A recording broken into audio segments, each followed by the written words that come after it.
Hi, ನಾನು ಈ ದಿನ ಸೀಗಡಿ ಪುಡಿ ಹೇಗೆ ಮಾಡೋದು ಅನ್ನೋದನ್ನ ಹೇಳ್ಕೊಡ್ತಾ ಇದ್ದೀನಿ. ಡ್ರೈ ಪ್ರಾನ್ ಫಿಶ್ ಪೌಡರ್ ಅಂತಲೂ ಹೇಳ್ತಾರೆ ಇದನ್ನು. ಇದಕ್ಕೆ ಬೇಕಾಗಿರೋ ಸಾಮಗ್ರಿಗಳಂದರೆ ಸೀಗಡಿ ಬೇಕು, ಬೆಳ್ಳುಳ್ಳಿ,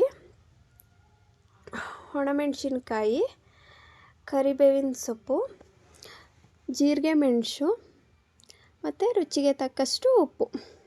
ಮೊದಲನೆಯದಾಗಿ ಗ್ಯಾಸ್ ಹಚ್ಚಿ ಅದಕ್ಕೆ ಒಂದು ಪ್ಯಾನ್ ಇಟ್ಕೋಬೇಕು, ತಪ್ಪಲೆ ಯಾವುದಾದ್ರೂ ಸರಿ. ಅದಕ್ಕೆ ಫಸ್ಟು ಪ್ರಾನ್ನ ಹಾಕ್ಕೋಬೇಕು, ಡ್ರೈ ಪ್ರಾನು. ಇದನ್ನು ಸ್ವಲ್ಪ ಚೆನ್ನಾಗಿ ಉರಿಬೇಕು, ಲೋ ಸಿಮ್ಮಲ್ಲಿ ಇಟ್ಕೊಂಡು. ಆಯಿಲ್ ಬೇಕಾದರೆ ಆ್ಯಡ್ ಮಾಡ್ಕೋಬೋದು, ಆಪ್ಷನಲ್ಲು. ನಾನು ಆಯಿಲ್ ಏನೂ ಆ್ಯಡ್ ಮಾಡ್ಕೋತಿಲ್ಲ, ಡ್ರೈ ಆಗಿ ರೋಸ್ಟ್ ಮಾಡ್ತಿದ್ದೀನಿ. ನನಗೆ ನೋಡಿ, ಅದು ಕಲರ್ ಚೇಂಜ್ ಆಗೋದು ನಮಗೆ ಗೊತ್ತಾಗುತ್ತೆ. ಕಲರ್ ಚೇಂಜ್ ಆಗ್ತಿರುವಾಗ ನಾವು ಇದನ್ನು ಬೇರೆ ಪಾತ್ರೆಗೆ ಟ್ರಾನ್ಸ್ಫರ್ ಮಾಡಿಕೊಂಡು ಅದೇ ಪಾತ್ರೆಗೆ ನಾನು ಇವಾಗ ಒಣಮೆಣ್ಸಿನ್ಕಾಯಿನ ಹಾಕ್ಕೋತಿದ್ದೀನಿ. ಇದನ್ನು ಅಷ್ಟೇ ಡ್ರೈ ರೋಸ್ಟ್ ಮಾಡ್ತಾಯಿದ್ದೀನಿ ನಾನು.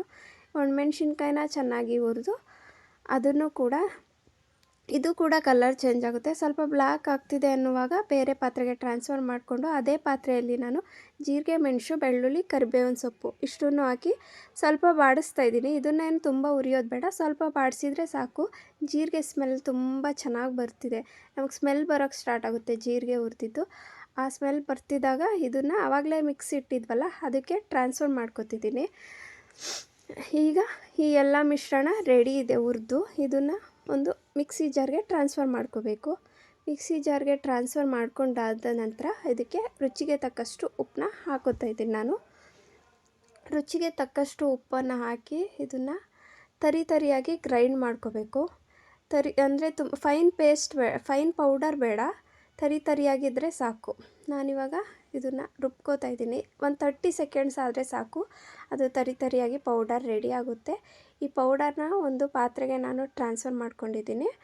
ನೋಡಿ, ಈ ಥರ ಪೌಡರ್ ಆಗಿ ಇದನ್ನು ಅನ್ನದ ಜೊತೆ ತುಪ್ಪ ಹಾಕಿ ಬಿಸಿ ಅನ್ನದ ಜೊತೆ ತುಪ್ಪ ಹಾಕಿ ತಿಂದರೆ ತುಂಬ ರುಚಿಯಾಗಿರುತ್ತೆ. ಟ್ರೈ ಮಾಡಿ. Thank you.